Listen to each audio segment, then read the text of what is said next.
लेकिन जब उसकी जिंदगी में मॉली नाम की लड़की आती है तब उसे खुद भी विश्वास नहीं होता कि मॉली जैसी खूबसूरत लड़की उसकी गर्लफ्रेंड कैसे हो सकती है। और कर्क से ज्यादा आश्चर्यचकित बाकी लोग होते हैं, इसीलिए अब कर्क की समस्या बढ़ने लगती है। दोस्तों, इस फिल्म का नाम है she is out of my league. कहानी की शुरुआत होती है और हम कर्क को देखते हैं और कर्क अपने घर में होता है और यहीं पर उसकी गर्लफ्रेंड भी होती है जो आज इंडायरेक्टली उससे ब्रेकअप कर रही होती है और कहती है कि हमारे रिश्ते में थोड़े दिनों का ब्रेक चाहिए क्योंकि मैं तुमसे तंग आ चुकी हूँ। इसीलिए मैं चाहती हूँ कि हम अपने रिश्ते को ब्रेक दें और थोड़े दिनों के लिए तुम भी सिंगल हो जाओ और थोड़े दिनों के लिए मैं भी सिंगल हो जाऊँ। लेकिन कर्क को इस बात का आभास हो जाता है कि उसकी गर्लफ्रेंड यानी मार्नी को कोई और लड़का मिल चुका है, इसीलिए वो उसे छोड़ना चाहती है और इस बात से कर्क बहुत ही ज्यादा दुखी है। इसीलिए वो नए नए पैंतरे आजमाने लगता है अपनी गर्लफ्रेंड को वापस पाने का और अपने दोस्तों से मिलता है और हर रोज उन्हें नई नई चीजें बताता है कि वो मार्नी को कैसे वापस पाएगा। तभी हम यहाँ पे कर्क के बेस्ट फ्रेंड को देखते हैं जिसका नाम है स्टेनर और वो कर्क को समझाने की कोशिश करता है और कहता है कि तुम्हारी गर्लफ्रेंड बहुत ही वाहियात थी और ये बहुत ही अच्छा हुआ कि अब तुम दोनों अलग हो गए क्योंकि मैं उस लड़की से नफरत करता हूँ और मैं चाहता हूँ कि तुम दोनों कभी एक मत हो। लेकिन कर्क इन बातों को नहीं सुनता और दोबारा मार्नी के पास वापस जाता है और जब वो उससे बात कर रहा होता है तभी यहाँ पे एक लड़का आता है जिसका नाम है रॉन और यहाँ पे कर्क समझ जाता है कि मार्नी अब रॉन को डेट कर रही है, इसलिए वो गुस्सा होने लगता है और वो रॉन को यहाँ से जाने के लिए कहता है। तब मार्नी बताती है कि रॉन तुमसे ज्यादा सक्सेसफुल है और उसके पास अपनी एक कंपनी है, छोटी मोटी ही कंपनी है लेकिन उसकी अपनी कंपनी है, वो पिज्जा बनाता है। लेकिन तुम्हारे पास क्या है, तुम एयरपोर्ट पे बस लोगों की चेकिंग करते हो, तुम बस एक टीएसए एजेंट हो। और अब इन बातों को सुनने के बाद कर्क को बहुत बुरा लगता है। फिर भी वो मार्नी के लिए यहाँ पे एक गिफ्ट लाया होता है, वो उसे देने की कोशिश करता है लेकिन मार्नी उन गिफ्ट्स को नहीं लेती और कर्क यहाँ से चला जाता है। और अगले दिन जब वो काम पे होता है तभी यहाँ पे एक बहुत खूबसूरत लड़की की एंट्री होती है और ये लड़की होती है मॉली और इसे देखने के बाद सारे लोग अब चकाचौंध हो जाते हैं और सब उसे ही घूर रहे होते हैं। और जब वो चेकिंग करवाने के लिए आती है तब इसका मैनेजर कहता है कि अब मैं इसके कपड़े उतरवाऊंगा और तब मैं इसकी चेकिंग करूंगा। और अब यहाँ का मैनेजर इसके मजे लेने लगता है और कर्क से ये बातें नहीं देखी जाती, इसीलिए वो मॉली के पास जाता है और वो मैनेजर को हटा देता है और मॉली भी इस बात को समझ जाती है, इसीलिए वो कर्क का शुक्रिया अदा करती है और उसे अपना नाम भी बताती है और यहाँ से चेकिंग करवाने के बाद चली जाती है प्लेन में। लेकिन वो जैसे ही जाकर के बैठती है उसे पता लगता है कि अपना फोन कहीं भूल चुकी है। तभी यहाँ पे हम मॉली की दोस्त को देखते हैं जिसका नाम है पैटी और अब पैटी मॉली के फोन पे कॉल करती है। तभी इस फोन को कर्क उठाता है और कहता है कि तुम इस फोन को चेक पॉइंट पर ही भूल गई थी, मैं अभी कुछ जुगाड़ लगाता हूँ और तुम्हारे फोन को भिजवाता हूँ प्लेन में। तब मॉली कहती है कि ऐसा मत करो, तुम इस फोन को अपने पास रखो और मैं कल वापस आ रही हूँ और यहाँ के म्यूजियम में एक इवेंट है, तुम मुझे वहाँ पर मिलो और वहीं पर इस फोन को वापस दे देना।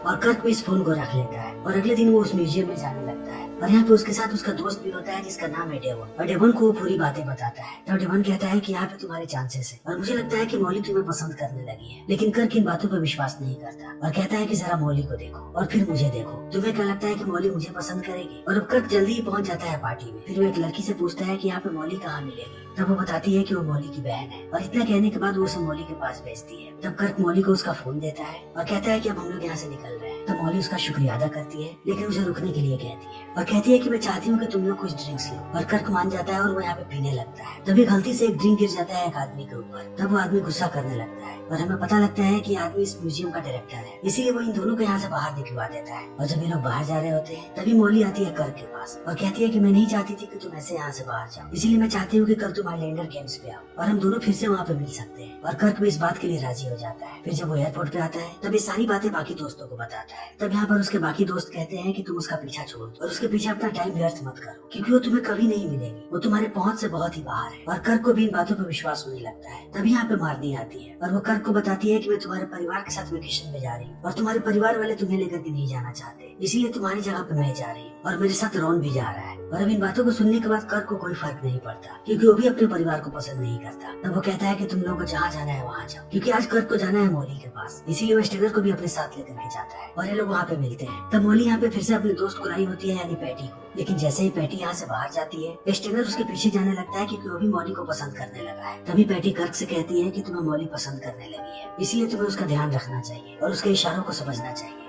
और अब इन बातों को सुनने के बाद कर्क को विश्वास नहीं होता है कि उसके साथ क्या हो रहा है, इसीलिए जब वो वहाँ से आता है तब स्टेनर से पूछने लगता है। तब स्टेनर कहता है कि इस बात का कोई सर पैर नहीं है, मुझे नहीं लगता कि मॉली तुम्हें पसंद करती है और पैटी तुम्हारे साथ लगता है मजाक कर रही थी क्योंकि तुम और मॉली कभी भी एक नहीं हो सकते। तभी यहाँ पे मॉली का फोन आता है और मॉली कर्क को कहती है कि उसके साथ बाहर जाना चाहती है डिनर पे। और कर्क इस बात को सुनने के बाद समझ जाता है कि ये एक डेट है, इसीलिए वो और भी ज्यादा कंफ्यूज होने लगता है और वो समझ नहीं पाता है कि उसके साथ क्या हो रहा है। तब स्टेनर उसे बार बार डिमोटिवेट करने की कोशिश करता है और कहता है कि तुम इस बात को कभी मत भूलना और कभी अपने लिए एक्सपेक्टेशंस मत बनाना। वरना तुम्हारे हाथ सिर्फ और सिर्फ निराशा लगेगी। लेकिन कर्क इन बातों को भूलने के बाद मॉली के साथ चला जाता है डेट। और जब वो लोग एक रेस्टोरेंट में खाना खा रहे होते हैं तभी कर्क को एहसास होता है कि वो जो कपड़े पहन करके आया है वैसे ही कपड़े यहाँ के वेटर्स पहनते हैं। इसीलिए वो बहुत ही ज्यादा फ्रस्ट्रेट हो जाता है और जैसे ही यहाँ से बाहर जाता है उसे कैम नाम का एक आदमी मिलता है जो मॉली का एक्स बॉयफ्रेंड है। लेकिन मॉली जल्दी ही कैम को यहाँ से भगा देती है और वो कर्क से बताती है कि वो पहले एक लॉयर हुआ करती थी। और कर्क मॉली से ऐसे ही बातें करते रहता है। फिर वो उसे घर छोड़ने जाता है। तब मॉली उसे किस करती है और कर्क को विश्वास नहीं होता कि उसके साथ क्या हो रहा है। इसीलिए वो अपने दोस्तों को ये सारी बातें बताता है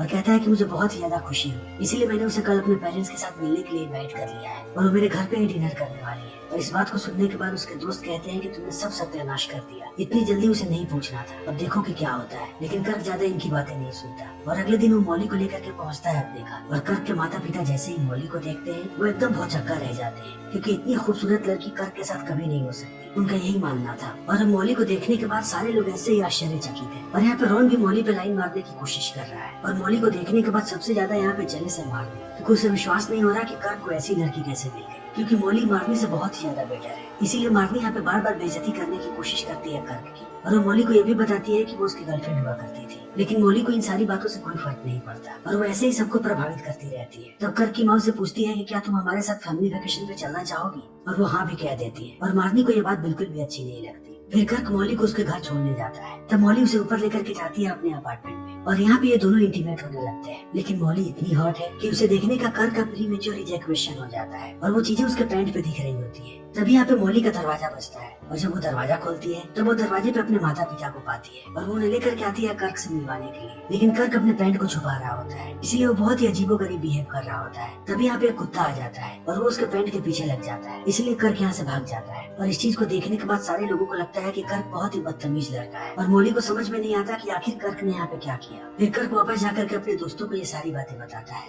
तब वो लोग कर्क पे हंसते हैं। तभी यहाँ पे मार्नी आती है और वो कर्क से कहती है कि मैं रॉन को छोड़ रही हूँ और मैं चाहती हूँ कि हम दोनों फिर से एक हो जाएं। लेकिन कर्क उसे मना कर देता है और कहता है कि मैं मॉली से सच में प्यार करता हूँ। और मार्नी यहाँ से गुस्सा होकर के चली जाती है। तब कर्क ये बातें अपने दोस्तों को बताता है और कहता है कि वो मॉली को सच में चाहता है। लेकिन कल रात जो कुछ भी हुआ उसके बाद से मॉली उसका फोन नहीं उठा रही। तब स्टेनर उसे फिर से डिमोटिवेट करने लगता है और कहता है कि शायद यही तुम लोगों के रिश्ते का अंत है। लेकिन उसके बाकी दोस्तों से कहते हैं कि तुम्हें एक और कोशिश करनी चाहिए और एक आखिरी बार तुम्हें मॉली से बात करनी चाहिए। इसीलिए अब कर्क जाता है मॉली के इवेंट में जिसे उसने ही ऑर्गेनाइज किया है और वहाँ पे उसकी मुलाकात होती है मॉली से। लेकिन अब मॉली उससे बात नहीं करना चाहती। तब कर्क उसे पूरी बात बता देता है और कहता है कि तुम जैसी हॉट लड़की मैंने अपनी पूरी जिंदगी में नहीं देखी और मैंने कभी सपने में भी नहीं सोचा था कि तुम जैसी लड़की मुझे मिलेगी। इसीलिए तुम जब मेरे करीब आई तब मैं अपने आप को नहीं रोक पाया और वो सारी चीजें मेरे पैंट पे दिख रही थी। इसलिए जब तुम्हारे माता पिता यहाँ पे आए तब मैं बहुत ही ज्यादा शर्मसार हो गया और मैं वहाँ से भाग गया। और मॉली को ये सारी बातें बहुत ही क्यूट लगती है और वो समझ जाती है कि आखिर वहाँ से क्यों भागा था कर्क, इसीलिए उसे माफ कर देती है। और अब ये ज्यादा से ज्यादा समय एक साथ बिताने लगते हैं। ये साथ में फिल्में देखने जाते हैं, साथ में शॉपिंग करते हैं और हमेशा ही साथ में रहने की कोशिश करते हैं। और इस चीज को देखने के बाद बाकी लोग भी खुश होते हैं कि कर्क को एक बहुत ही खूबसूरत लड़की मिली है और वो उसे एडवाइस भी देते हैं कि कर्क अपने शरीर पे काम करे ताकि जब मॉली उसके करीब आए तब वो अपने आप के ऊपर नियंत्रण रख सके। इसीलिए कर्क भी अपने आप को तैयार करता है और अपने शरीर से हर जगह के बाल भी काटने लगता है। तभी हम मॉली को देखते हैं जिसने एक पार्टी ऑर्गेनाइज की है और ये पार्टी है उसके छोटे बहन की बर्थडे की और यहाँ पे कर्क भी होता है और सारे लोग नाच गा रहे होते हैं। तभी यहाँ पे मॉली का माता पिता आ जाते हैं और उन्हें देखने के बाद कर्क एक बार फिर से नर्वस होने लगता है क्योंकि उसने उनके सामने बहुत ही गंदी हरकत की थी। लेकिन मॉली जब अपने माता पिता से कर्क को मिलवाती है तब वो इस बार बहुत ही अच्छे से पेश आता है और धीरे धीरे करके उनका दिल जीत लेता है और मॉली इस चीज को देख करके बहुत खुश होती है। तभी कर्क की मुलाकात होती है कैम से और बातों ही बातों में कैम कहता है कि मॉली बिल्कुल भी परफेक्ट नहीं है और उसमें एक ऐब है, लेकिन वो नहीं बताता कि उसमें क्या ऐब है और ये बात वो कर्क के कान में डाल करके चला जाता है। तभी मॉली कर्क को लेकर के जाती है अपने कमरे में और ये दोनों एक बार फिर से इंटीमेट होने लगते हैं। लेकिन यहाँ पे कर्क को देख करके पता लगता है कि वो कितना इनसिक्योर है और इस चीज को मॉली भी समझ जाती है। इसीलिए वो अपने पैर दिखाती है और उसके पैर एक बतख के पैर जैसे हैं जिसके बीच में मांस है और वो दिखा करके कहती है कि कोई भी परफेक्ट नहीं होता, इसीलिए तुम्हें इनसिक्योर होने की जरूरत नहीं है। लेकिन इस चीज को देखते ही कर्क कहता है तो ये है तुम्हारे में। और इस बात को सुनने के बाद वो मॉली चौंक जाती है और कहती है कि ये बात तुम्हें किसी और ने बताई थी। तब वो बताता है कि हाँ कैम ने। इसीलिए अब यहाँ पे इन दोनों का झगड़ा होने लगता है और मॉली कहती है कि मुझे नहीं लगा था कि तुम बाकी लड़कों जैसे होगे, इसीलिए मैंने तुम्हें चुना था कि तुम मुझे कभी धोखा ना दो और मेरा दिल ना तोड़ो, लेकिन तुम भी बाकी लोगों जैसे निकले। लेकिन इस बात को यहाँ पे कर्क गलत तरीके से ले लेता है और उसे लगता है कि मॉली ने अपने से छोटे स्टैंडर्ड के लड़के को इसीलिए चुना ताकि वो उसकी गलतियों को नजरअंदाज करे। इसीलिए अब ये दोनों यहाँ पे ब्रेकअप कर लेते हैं और अलग हो जाते हैं और समय ऐसे ही बीतने लगता है। और थोड़े समय के बाद हम कर्क को देखते हैं जो फैमिली वेकेशन पे जा रहा होता है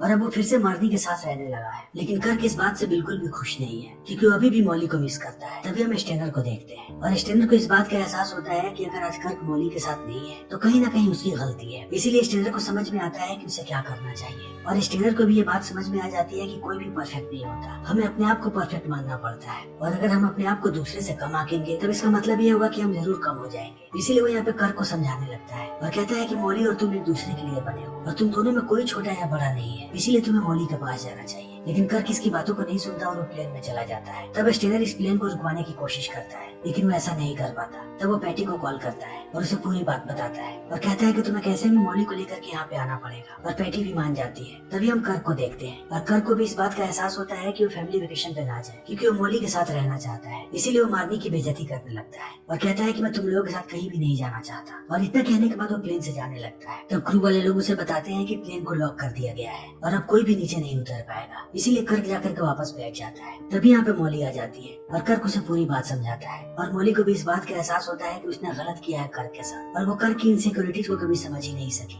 इसीलिए वो भी कर्क के पास जाना चाहती है। तभी इन्हें पता लगता है कि अभी प्लेन नहीं रुक सकता। इसीलिए अब स्टेनर अपने दोस्त को कॉल करता है और कहता है कि प्लेन को कैसे भी रुकवाओ। तब वो हर जगह अनाउंस करवा देता है कि प्लेन में कोई गड़बड़ी है और वो उसे रिपेयर करने चला जाता है। तब सारे पैसेंजर्स को नीचे उतार दिया जाता है और अब कर्क भागने लगता है एयरपोर्ट की तरफ। तब मार्नी उसके पीछे पीछे भागने लगती है उसे रोकने के लिए और वो बीच बीच में कर्क को मारने की भी कोशिश करती है ताकि वो घायल हो जाए और दरवाजे तक ना जा सके। लेकिन कर्क कैसे भी उठ खड़ा होता है और वो जल्दी ही पहुंचता है मॉली के पास। तब वो मॉली से माफी मांगने लगता है अपनी इनसिक्योरिटीज के लिए। लेकिन मॉली कहती है कि मुझे इन बातों से कोई फर्क नहीं पड़ता, मैं सिर्फ चाहती हूँ कि हम दोनों एक साथ रहें। और कर्क भी यही चाहता है। इसीलिए वो समझ जाता है कि ये दोनों एक दूसरे के लिए ही बने हैं। फिर ये दोनों एक दूसरे को किस करते हैं और इसी के साथ ये फिल्म यहीं पे खत्म हो जाती है। तो दोस्तों हमारी आज की ये वीडियो यहीं पे खत्म होती है। अगर आपको हमारी ये वीडियो पसंद आई हो तो इसे लाइक करें, शेयर करें और चैनल को सब्सक्राइब करें। Thank you.